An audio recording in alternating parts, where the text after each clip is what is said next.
Well, thank you for joining us. Can you introduce yourself and give us a little bit background about what you are working on? Okay, so I should be talking Portuguese, I think. So, okay. No problem. Bem, bom dia a todo mundo. Eu sou o Igor Lins da Silva, sou o CTO da IOS Rio. A gente é um block producer da rede IOS.io, como já foi apresentado. Eu estou envolvido com a plataforma desde do início, bem do início, em 2017. Hoje eu participei da operação de praticamente todas as testnets no início do ecossistema, e hoje a gente não opera apenas na EOS Mainnet, mas a gente opera também em várias outras blockchains que foram descendentes da EOS Mainnet como utilizadoras do software IOS.io. Então, eu estou aqui mais para falar sobre as possibilidades desse software, desse protocolo de blockchain. Olá, bom dia. Alô? Meu nome é Marcelo. Eu queria agradecer o convite para estar aqui conversando com vocês. Eu sou fundador da Hathor, que é uma blockchain especializada em criptoativos e tokenização. Hoje, quando alguém pensa em criar um token ou criar um ativo digital, a primeira plataforma que vem à mente, acho que é unânime, é o Ethereum, que é a plataforma que está há mais tempo no mercado e mais estável. E apesar de muitos tokens terem sido criados lá, eu entendo que é muito confuso criar um token no Ethereum. Uma pessoa tem que entender, né? Quem quer criar tem que entender o que é gas, o que é Solidity, tem que saber programar, tem que saber ler um smart contract. E tudo isso é uma barreira muito grande para que as pessoas se aventurem em tokens. Se a gente imaginar o YouTube, a grande revolução que o YouTube causou foi permitir que qualquer um envie um vídeo sem ter que se preocupar com a tecnologia. E aí, depois que uma criança de 13 anos consegue enviar um vídeo para o YouTube, a gente tem uma revolução aí, e vários modelos de negócio novos foram criados, e o YouTube basicamente mudou tudo. Hoje, se você procurar qualquer vídeo sobre qualquer tema no YouTube, a gente tem milhares, talvez milhões de vídeos ensinando de tudo, como montar uma cadeira, como programar e tudo mais. E é exatamente isso que a gente está construindo com a Hathor. É uma plataforma focada em tokenização, em que com um clique, qualquer pessoa é capaz de criar um token. Não tem que programar, não tem que saber o que é um smart contract, não tem que entender nada disso. É simples, clicou, criou, começa a usar. E a Hathor é baseada na minha tese de doutorado, onde eu estudei escalabilidade de blockchains, e ela tem uma plataforma bem diferente das outras, então é uma plataforma bem inovadora nesse aspecto. Se tiver oportunidade aqui, eu explico um pouquinho mais como é que ela funciona. A principal diferença é que ela é capaz de processar uma grande quantidade de transações para poder processar todas essas transações dos tokens que todo mundo vai querer criar e vai querer brincar. A gente acredita que essa barreira de entrada hoje é grande o suficiente, por isso que é difícil. As pessoas têm dificuldade em encontrar aplicação para os tokens, que é uma coisa que o mercado tem buscado bastante. E com a ferramenta certa, no caso do YouTube para vídeo, no caso da Hathor para token, muitos casos de uso podem ser descobertos. Então, é isso que a gente faz. Obrigado, espero contribuir aqui para a conversa.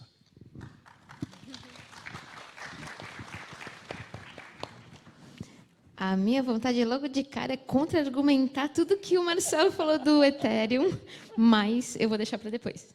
Agora eu vou falar então só de mim. Então, meu nome é Solange Gueiros, eu sou instrutora da Blockchain Academy, eu sou especializada em Ethereum, conheço bastante, inclusive estava agora em Osaka falando de um dos nossos projetos na maior conferência que tem de desenvolvedores de Ethereum, cheguei ontem. E, basicamente, é isso. Minha formação, eu tenho mais de 20 anos de ciência da computação. Entrei em 2017 no mundo do blockchain. Sou completamente apaixonada. Eu vejo realmente que o blockchain vai fazer diferença no mundo, já está fazendo e vai fazer mais ainda. E o que eu faço, bom, além de ser instrutora da Blockchain Academy, Eu trabalho como líder de desenvolvedores na Forcade. A gente tem um grupo com 25 desenvolvedores fazendo alguns projetos aí focados em blockchain Ethereum.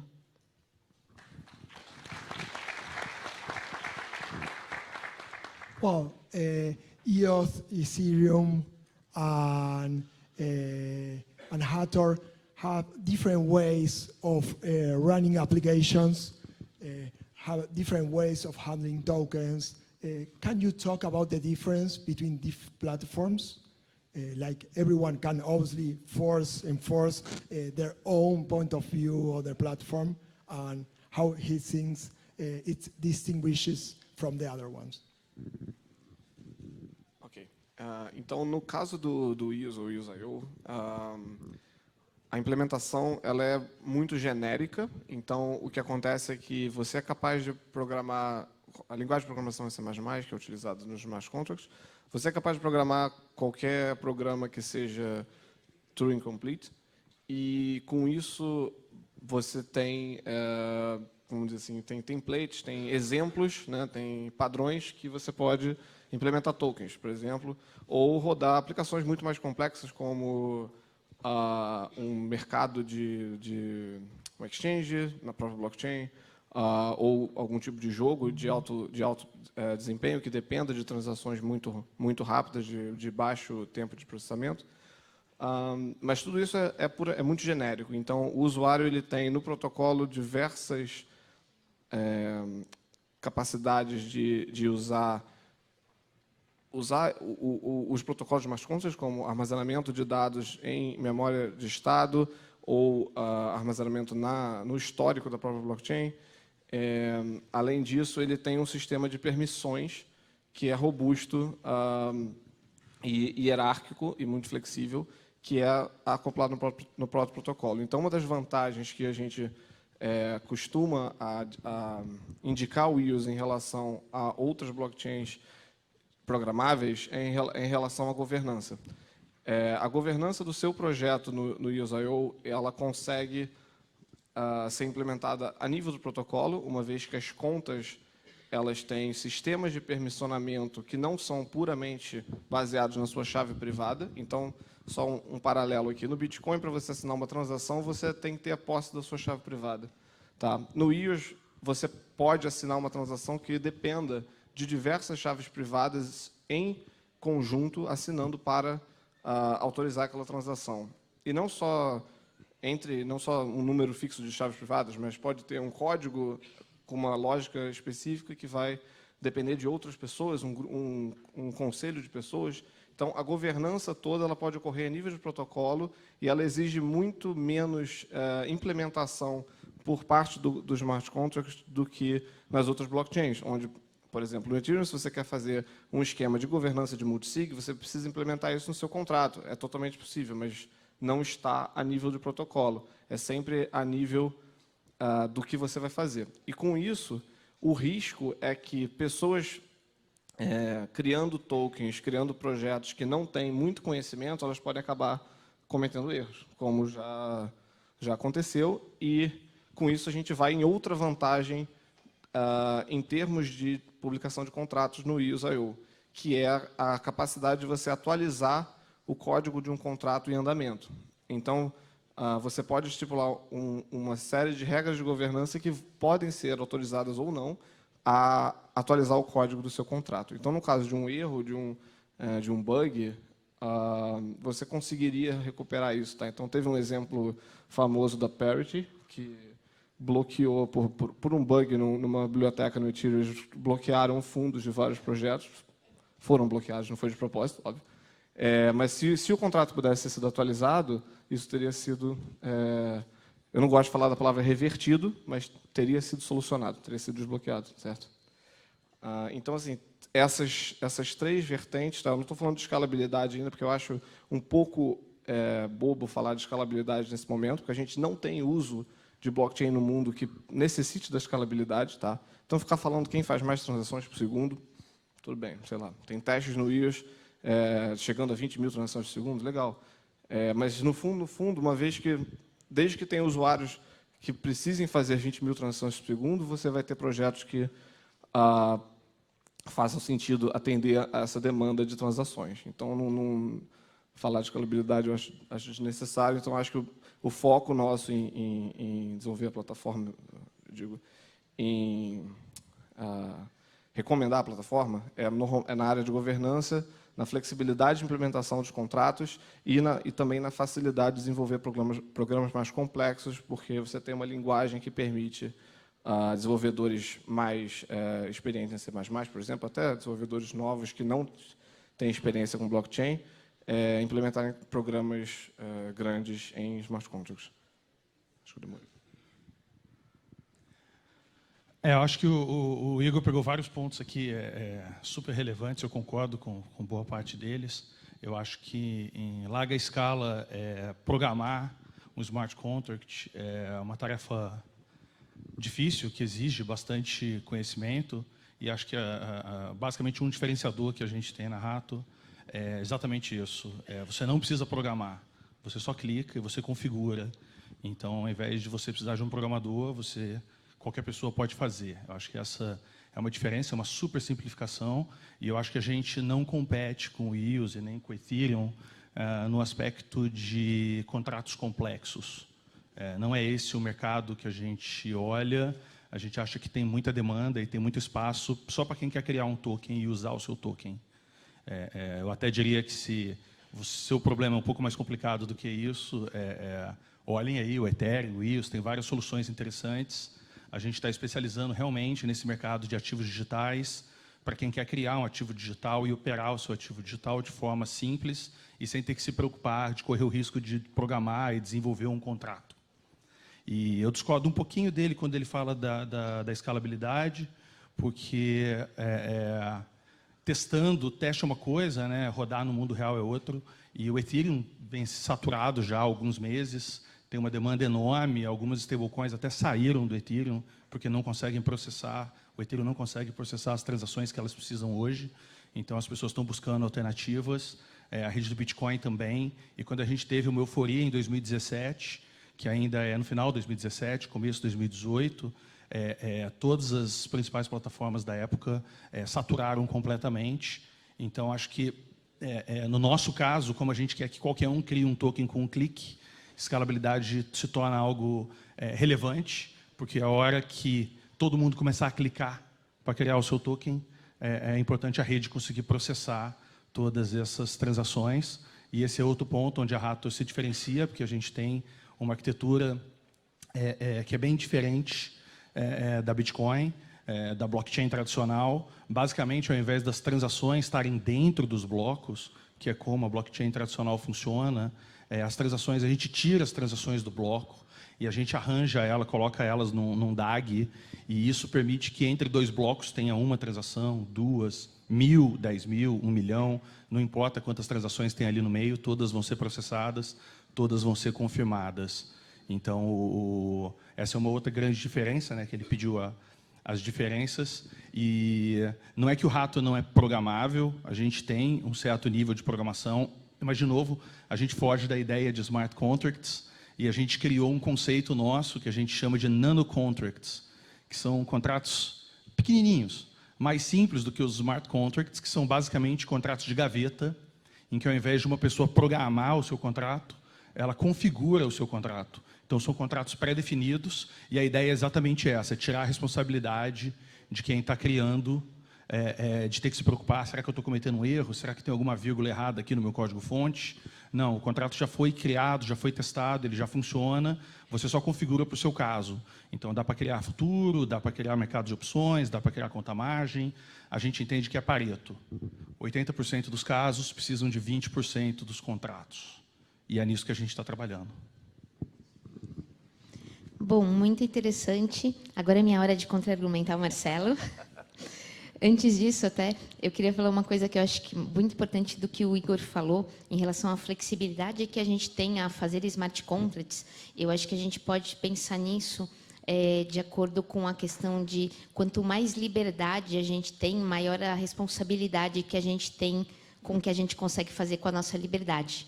Eu acho que isso tem tudo a ver com o que o Igor falou em relação a como os smart contracts acontecem no EOS, que eu acho que tem até mais liberdade do que como é o Ethereum, e como o Marcelo falou, que é uma questão mais restrita, que é a criação de token. Aí, aproveitar para falar como que a gente vai criar um token no Ethereum, né? Se eu quiser criar um token no Ethereum com 2 cliques, eu consigo? Se eu tiver uma estrutura para isso, sim. Porque criar um token não é só um smart contract. Você pode muito bem ter o que a gente chama de um token factory, que é um smart contract que cria token. E, para isso, você vai... Eu falo 2 cliques porque vai ser um para você definir os parâmetros dele e um outro para você autorizar o gasto para criar esse token. Então, pensando em autorizar o gasto, imagine que para você executar um smart contract ou para você criar um smart contract, a gente tem um gasto, que é o que a gente chama de gas. E esse gas ele é uma fração de Ethereum. E esse é o gas que a gente está falando. Então, a gente tem 2 cliques, se você quiser. É só depende da interface que você usar. Dá para fazer uma página web para fazer exatamente isso. E aí, assim, voltando para a questão de liberdade, quando a gente tem realmente uma estrutura de smart contracts com mais flexibilidade, você consegue construir outros tipos de aplicações. Então, o Ethereum ele foi muito conhecido pela parte dos tokens, e que era a primeira plataforma onde você tinha essa representação de ativos, né? A gente está falando que o token basicamente é a representação de um ativo do mundo físico que a gente está digitalizando e representando virtualmente. E aí, assim, essa é uma das grandes coisas, que foi a primeira plataforma que proporcionou essa criação. Talvez não seja melhor, e dependendo da sua demanda, você pode preferir uma ou outra. Mas esse é um dos caminhos. Em relação até às transações, que a gente está falando de velocidade de transação, realmente, o Ethereum hoje é o que processa menos transações por segundo, então é o que tem menos escalabilidade neste momento. Por outro lado, tem uma discussão muito grande já da próxima versão do que a gente chama de Ethereum 2.0, onde eles pretendem resolver esses problemas. Tem todo um roadmap em cima disso que está acontecendo. Uma coisa que eu vejo é que, assim, as pessoas não ficam paradas esperando que as coisas sejam resolvidas.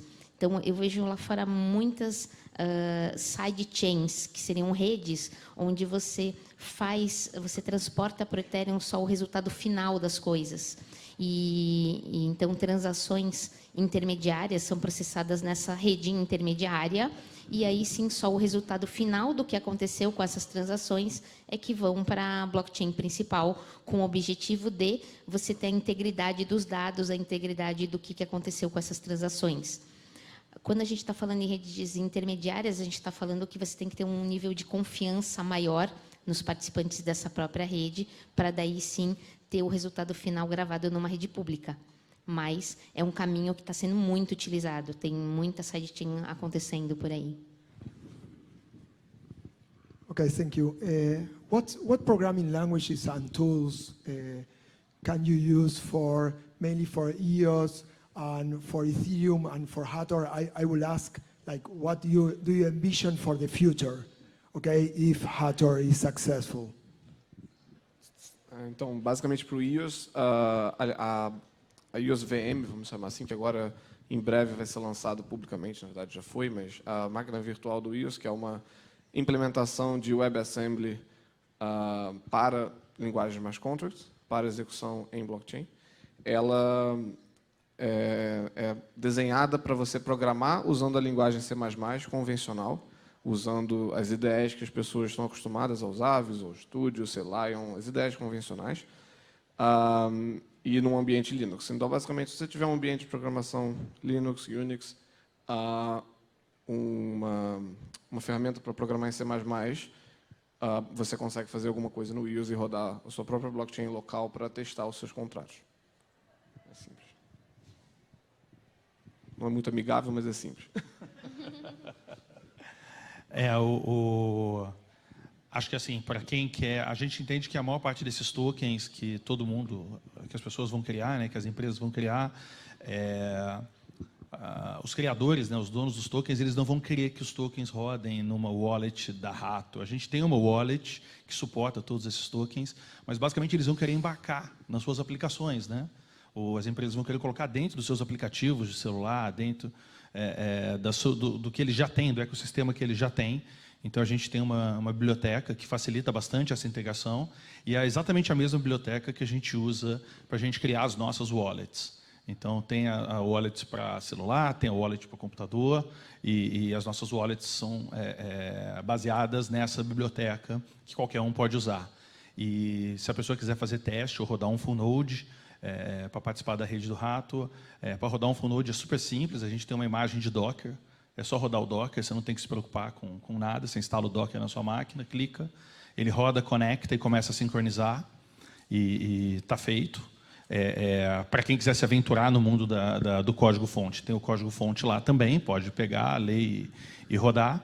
E para quem quiser testar alterações, a gente tem várias ferramentas de simulação.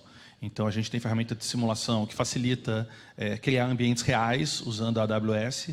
Então, em 5 minutos, você consegue subir um ambiente com 200 nós para você testar se alguma coisa específica sua funciona do jeito que você quer.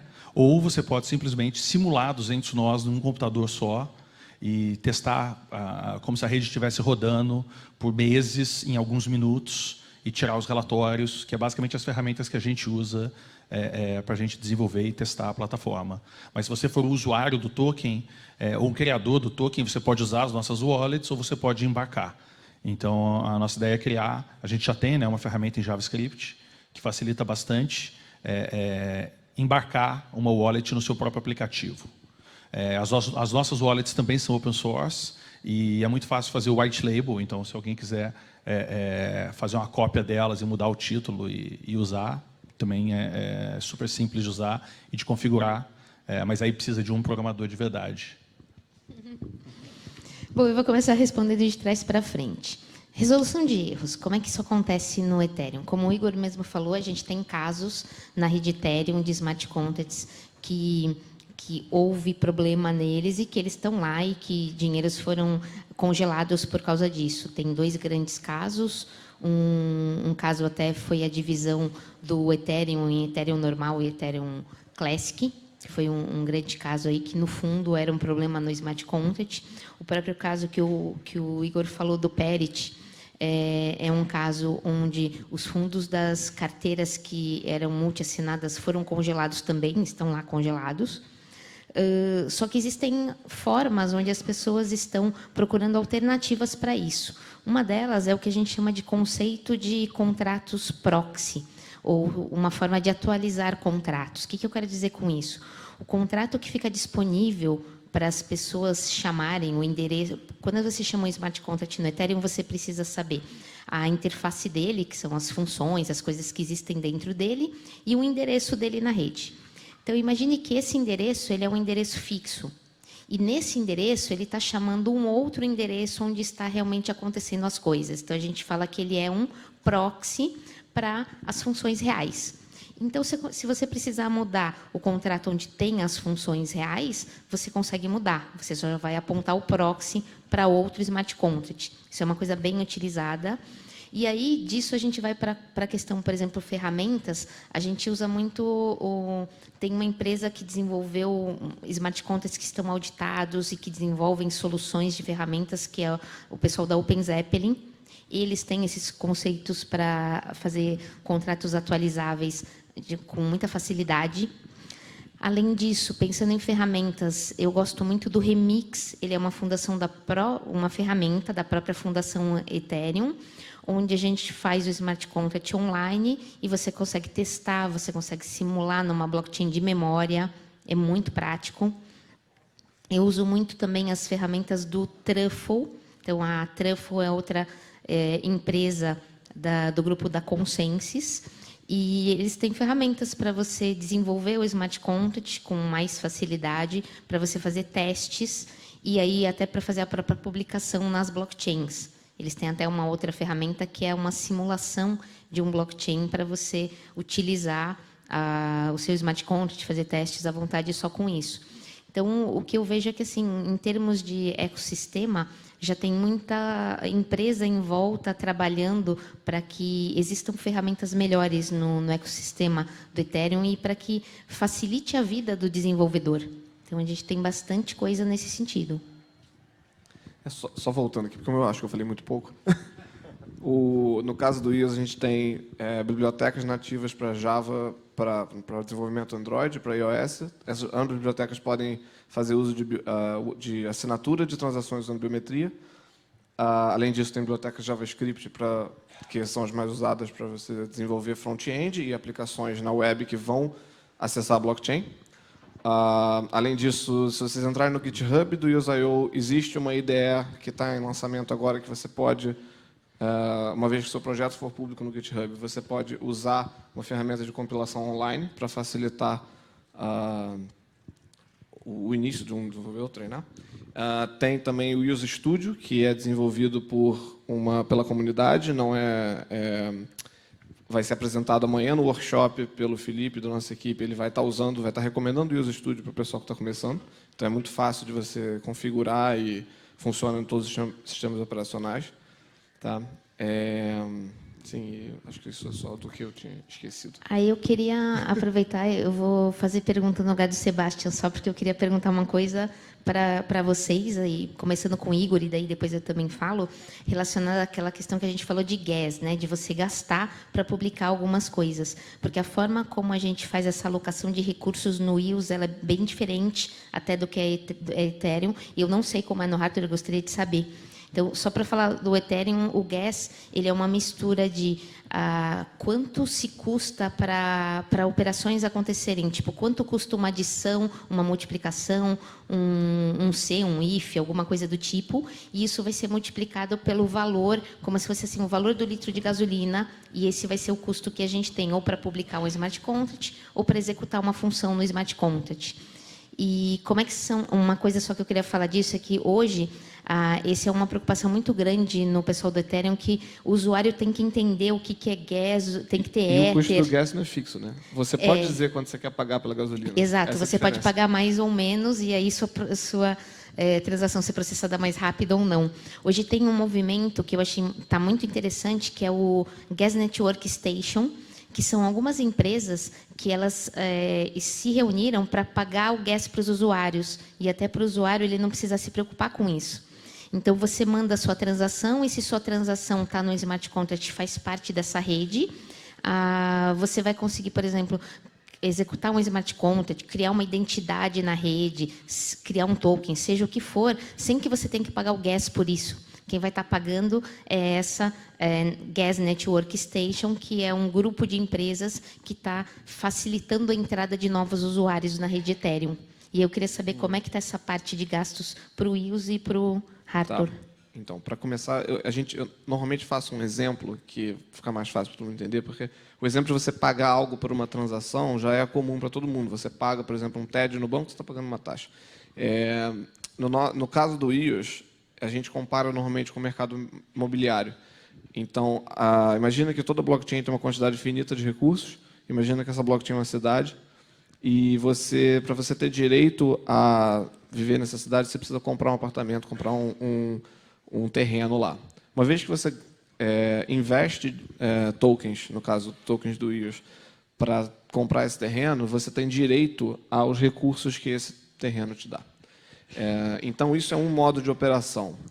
Por padrão, você poderia, se a rede não tá sendo muito utilizada, todas as contas têm acesso a um limite extra de uso, além do que a seu share, a sua parte de toda a blockchain te dá. Então, mesmo você fazendo stake, né, congelando uma certa quantidade de iOS para ter direito aos recursos, tá? É importante dizer que você congela os tokens, mas você pode reaver os tokens sem nenhuma perda, desde que você espere 3 dias após o seu pedido de unstake.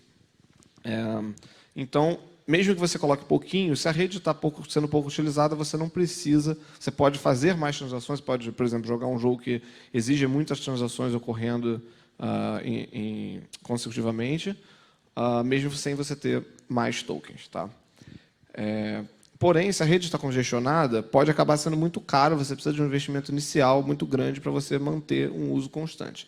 E aí, com isso, agora, a partir do iOS 1.8, né, do hard fork que teve agora, vai ser habilitado uma feature que permite aos donos dos smart contracts pagarem pelos recursos dos seus usuários. Então, uma vez que o usuário tem uma conta, ele não precisaria ter recursos alocados para ele, ele estaria sendo financiado pelo próprio aplicativo que ele está usando. Então, isso seria uma função que os programadores poderiam utilizar, tá? Um recurso que eles poderiam utilizar. I would like to invite the audience for questions because I think we. Mas we deixa o are running- deixa o Marcelo responder essa. We can finish this and then we do more questions. Okay. O nosso modelo de economics, né, é um pouco diferente, é um pouco parecido com o que o Igor falou. A gente não cobra nenhuma taxa para processar a transação, então não tem esse conceito de gas, nada disso. Mas para você criar um token, você tem que comprar tokens nativos da plataforma, que são os HTRs, que são os Hathors, e é como se fosse a mesma coisa que o Igor falou, como se fosse um pedaço de real estate, um investimento que você está comprando. E quando você cria um token, você deposita, você faz depósitos desses tokens. E se você destruir o seu token, você resgata esses tokens. Então, a partir do momento que você compra o HTR, ele te dá acesso a criar e destruir uma determinada quantidade de tokens, e você pode ficar brincando com esses tokens. É 1 para 1? Um HTR para um token? Não, é 1 para 100. A cada um HTR você pode criar 100 dos seus tokens para você brincar, ou usar de verdade, né? Acho que a ideia é poder explorar os usos, mas nesse aspecto é bem diferente. Mas isso gera, possivelmente, uma questão que é spam, e a gente faz controle de spam, ao invés de cobrar taxa, que é o jeito mais comum de se cobrar. Cada transação tem que ter um proof of work em cima da transação para evitar um ataque na rede ou coisas desse tipo. Então, na verdade, não tem nenhum tipo de taxa, tem um processamento que tem que fazer para você poder colocar a transação na rede. E tem uma outra alternativa que você pode fugir disso tudo, que é usar a ideia de side eggs, que é muito parecido com o que ela tinha comentado de side chains, né? Side chains, isso. É bem parecido, que você cria a sua própria plataforma e você cria consolidações da sua rede na rede principal, e aí tem uma taxa pequenininha para você poder fazer isso. Aí cada um pode escolher o modo que quer operar. Mas para o usuário que só quer criar um token, basicamente ele compra os HTRs, cria o token e começa a transacionar sem pagar nenhum tipo de taxa, sem ter que se preocupar com mais nada. É só criar e usar. Okay, I don't know if we have time for question and answer. Is someone from the audience Alguém has tem alguma some pergunta? questions? Alguém tem alguma pergunta? Lá atrás tem. Ela está levando o microfone.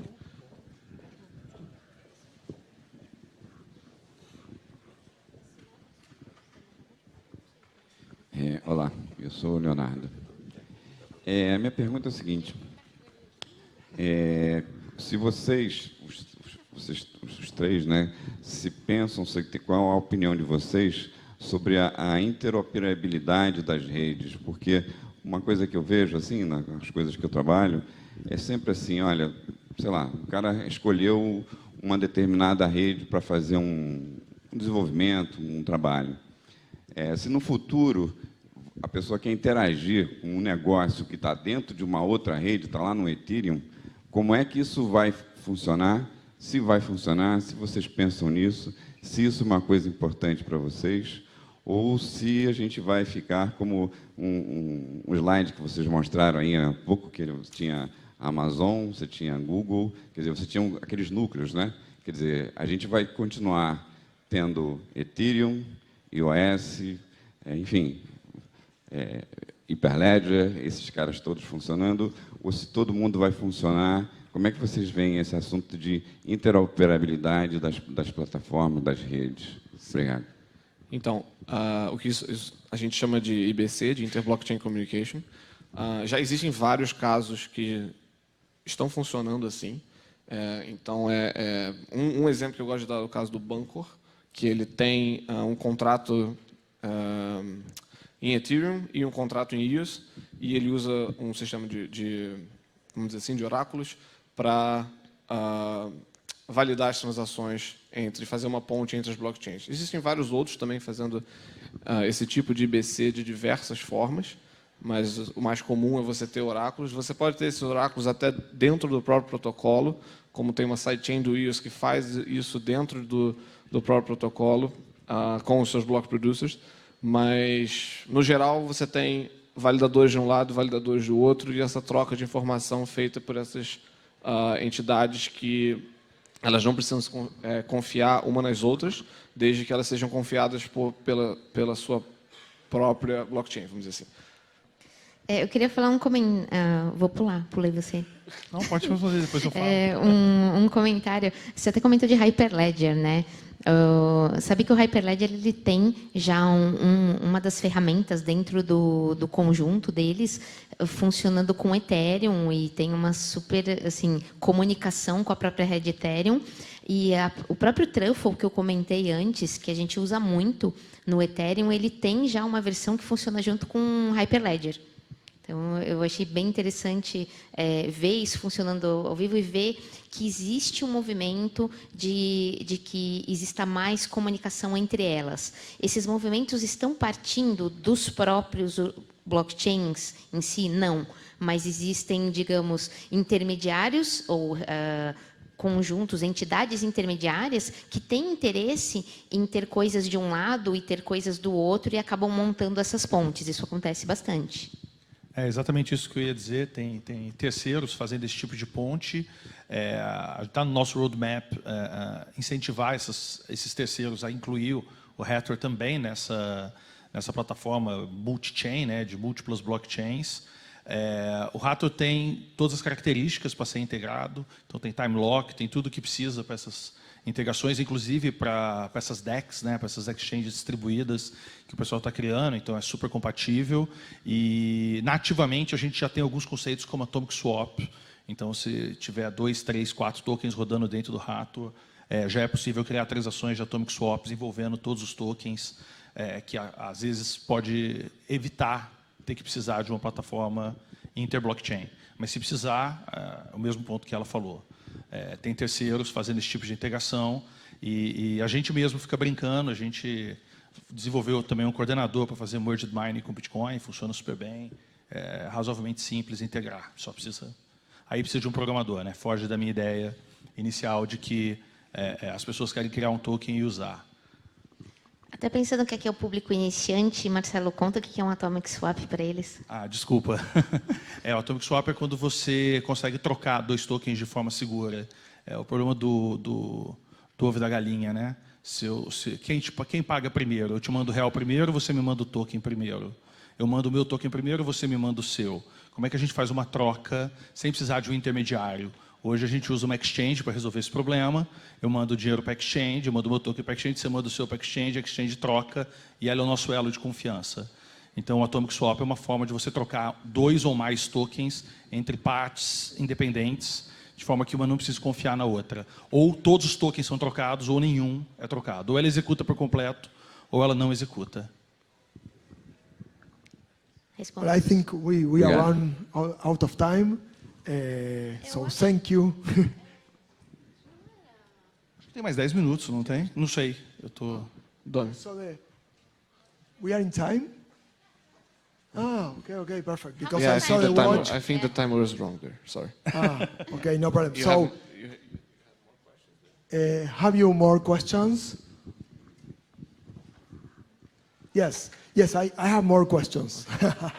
I think there's one guy there. Meu nome é Márcio, eu estou aqui, vou pegar uma carona aqui com a pergunta do Leonardo, né? Então, Você pode falar mais alto, por favor? Tá, desculpa.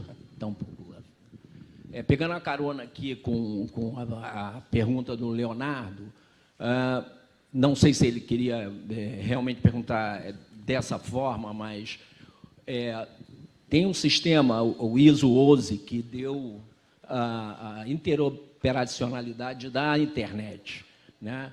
Existe um trabalho para ter um Interledge Protocol, um IP semelhante ao IP da internet. Vocês estão trabalhando isso? No caso da Ethereum, é muito fácil, porque nós estamos implementando uma rede imensa baseada em Ethereum, porque é a maior, né? Para poder ter interoperacionalidade entre outras redes no futuro, precisaria de alguma coisa mais automática. Vocês estão trabalhando em cima disso? Existem trabalhos acadêmicos sobre isso, mas eu queria saber praticamente. Então, uma Desculpa, coisa que eu não eu entendi posso... essa pergunta. Ele está perguntando mais sobre a interoperabilidade mesmo, mas em relação se, por exemplo, o pessoal da IOS está desenvolvendo alguma coisa para isso, ou o pessoal da Fundação Ethereum. Eu posso falar assim, eu não trabalho na Fundação Ethereum, eu desenvolvo projetos utilizando o Ethereum e sou especializada nisso. Isso não está no nosso foco de trabalho.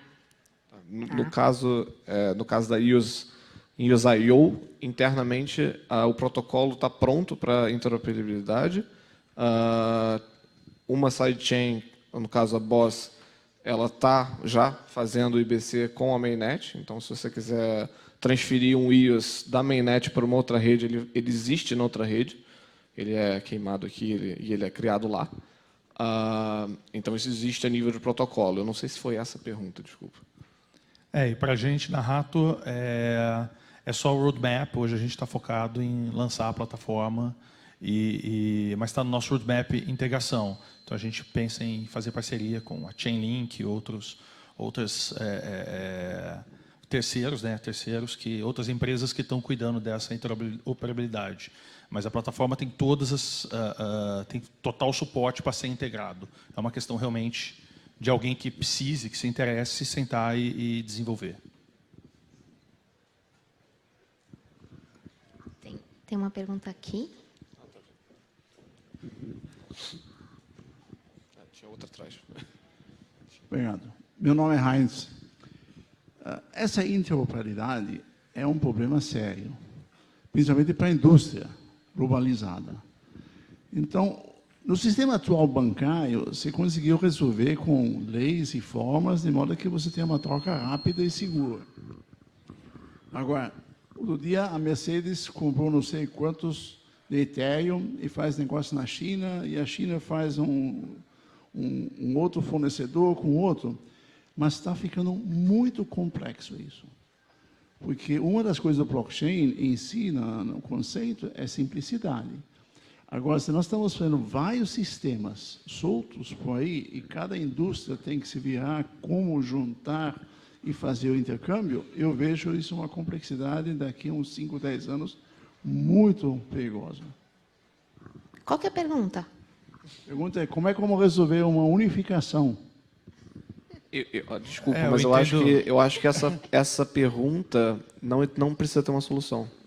Porque uma vez que alguém desenvolver uma aplicação para um mercado específico que resolva todos os problemas daquele mercado específico, essa aplicação vai operar de forma única, que resolvendo aqueles problemas. E ela não deveria... Ela pode usar blockchain no back-end, mas ela não precisa falar para todos os seus usuários que eles têm que entender de blockchain para usar aquela aplicação. Uma vez que isso acontecer, você não precisa se preocupar com interoperabilidade. Isso não é necessário. Tá? Se você quer ter uma transação de uma blockchain para outra, você implementa uma ponte ali. Mas para um mercado específico, você não deveria estar fazendo isso. Você não tem essa necessidade. Eu entendo que isso é uma questão que o mercado vai resolver. Tem incentivos financeiros, se for complexo e caro o suficiente, vão investir o suficiente para desenvolver as interoperabilidades, e cada mercado vai dar a sua solução para isso. Então, por exemplo, se a única questão é trocar um token que está na rede Ethereum por um token que está na rede Ratro, está no iOS, é só uma questão de confiança. Se tiver um terceiro de confiança no meio, você faz a troca, que é basicamente como a gente funciona hoje, né? O TED do Bradesco para o Itaú, ele passa pelo Banco Central, ele passa por um elo de confiança, a B3, se não me engano, também faz parte desse sistema de credibilidade. Então, tem vários... Quando um problema surge, a indústria cria soluções. Eu acho que é isso que vai acontecer naturalmente. Essas pontes vão ser criadas, e seja com terceiros ou não. Eu acho que DEX, as exchanges distribuídas, atacam um pouco esse tipo de problema. Os atomic swaps entre exchanges, entre blockchains diferentes, também resolvem, de certa forma, dependendo do caso, esse tipo de problema. E conforme os problemas forem aparecendo, as indústrias vão tendo os incentivos financeiros para financiar os projetos que vão resolver. Mas as blockchains só tem que suportar, só tem que ser possível. E essa é a minha visão. E cada um vai construir em cima do que vale a pena no seu modelo de negócio específico. Pensa que, da mesma forma que hoje a internet é base para a gente, blockchain é base também. E aí as coisas vão ser construídas em cima disso. Então, os meninos já falaram tudo. Tem ali agora? Tem aqui?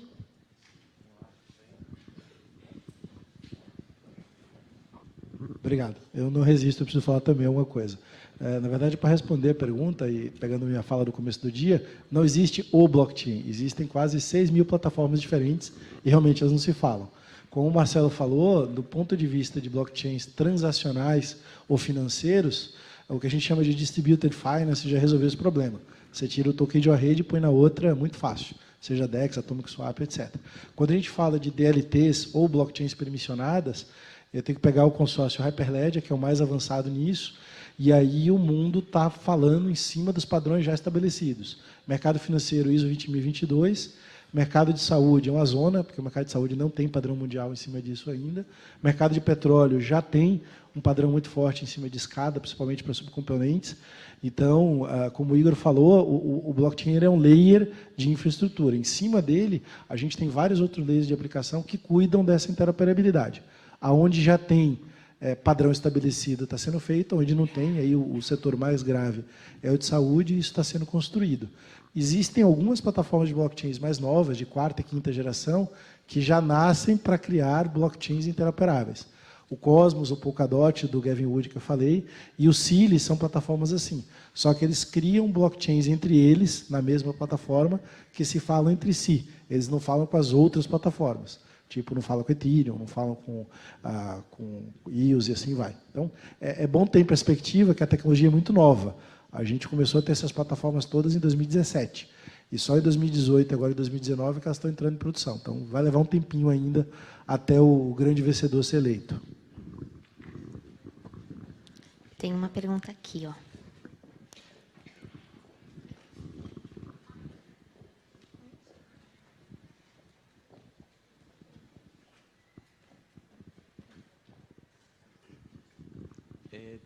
I don't speak Portuguese, so That's No fine, problem. that's fine. so my question is, what use cases have you seen proved in blockchain besides holding value like Bitcoin?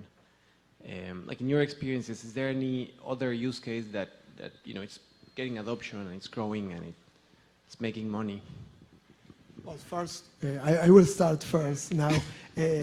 Well, there are like one of the top, I think the number one use case is immutability, like proof of existence, where you want to record like a timestamp of a document, know that nobody can change that document after that time.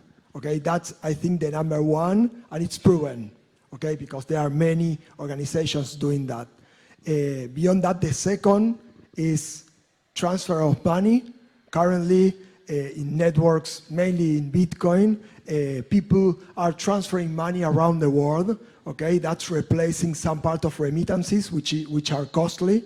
Okay, so those are real use cases, and there are others that are playing that I want them to continue to tell about use cases. Outro caso que a gente pode falar, a questão da identidade. Pense em quantas pessoas no mundo não têm uma identidade e poderiam ter essa identidade através de blockchain. Já existem empresas trabalhando para isso. O que mais? Eu acho que stablecoin é um exemplo bem interessante aí de você transacionar, mas eu concordo contigo que não tem, pelo menos eu não conheço nenhuma aplicação em massa em blockchain. E assim, em larga escala, é mais ou menos isso que eu acho que o Ratos se propõe a deixar as pessoas experimentarem. A partir do momento que você não precisa de um especialista para criar a ideia que quantos modelos de negócio tinham ao redor de streaming de canais de vídeo antes do YouTube? Mas quantos tem hoje? Então, acho que a ferramenta importa muito. O WordPress é outra ferramenta impressionante.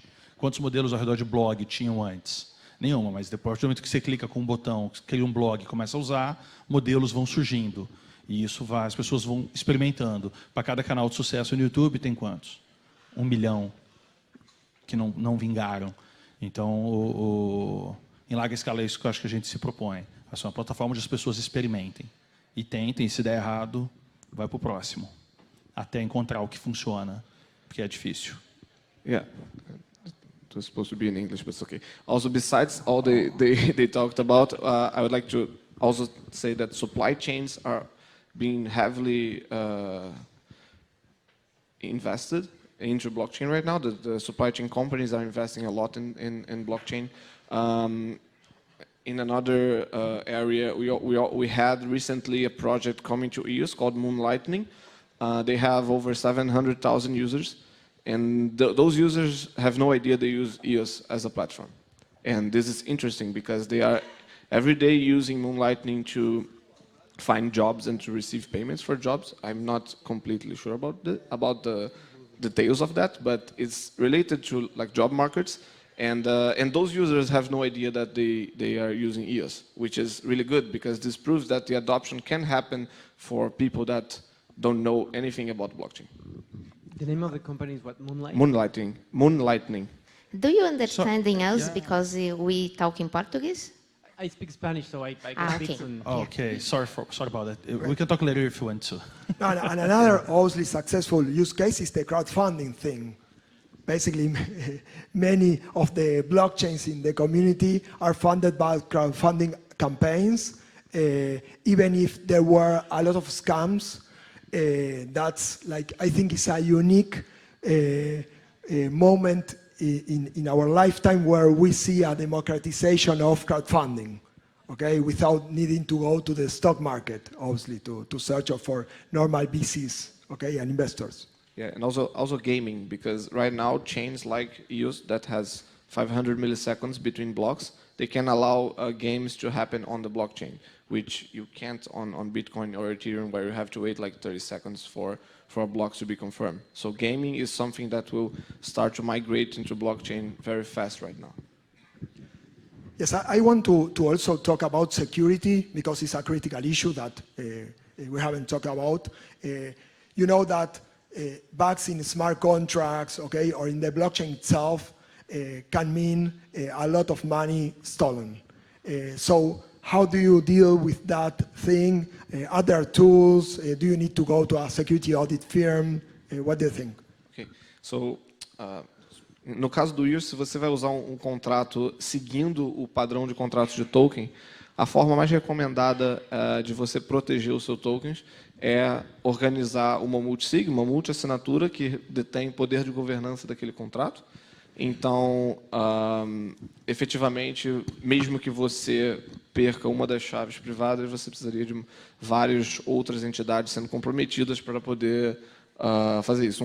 Um exemplo disso é a Equilibrium, que é um dos apoiadores do evento. Eles prepararam o token deles de forma que, para que uma transação tenha permissão de acontecer, né, que não seja um token de um certo usuário, ou que o contrato tenha que ser atualizado, você precisa de uma autorização entre block producers da própria rede EOS. Então, isso aumenta o grau de confiança, aumenta a segurança e também passa mais credibilidade do projeto para a comunidade que já elegeu, no caso do EOS, aqueles block producers. Mas seria o equivalente, eu não sei se a gente consegue ter um equivalente a isso no Ethereum, de você passar esse acesso aos mineradores, porque, na verdade, os mineradores sempre têm esse acesso. Né? Sim.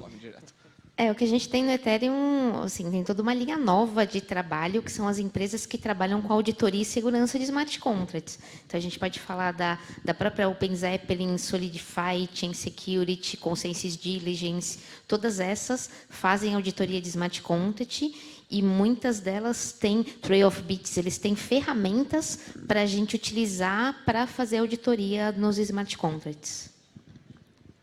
Basicamente, na Rato também a gente é uma plataforma, então, se alguém quiser criar um security token, tem que ver com o regulador local, como é que faz, quais são as exigências para isso. E, em termos de governança, a gente tem os authority outputs, que funcionam de forma muito semelhante, para você poder gerenciar o seu token de acordo com a regulação local. Porque eu acho que, no final do dia, é isso. Cada um vai ter que se adaptar ao que o regulador local exigir, e aí esses mecanismos de governança são importantes para essa adaptação e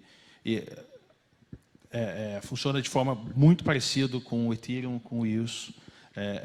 Basta saber quem controla esses mecanismos de governança. Well, thank you. We ran out of time, but anyone can contact obviously the panelists to ask any other question. Thank you. Thank you, Sebastian.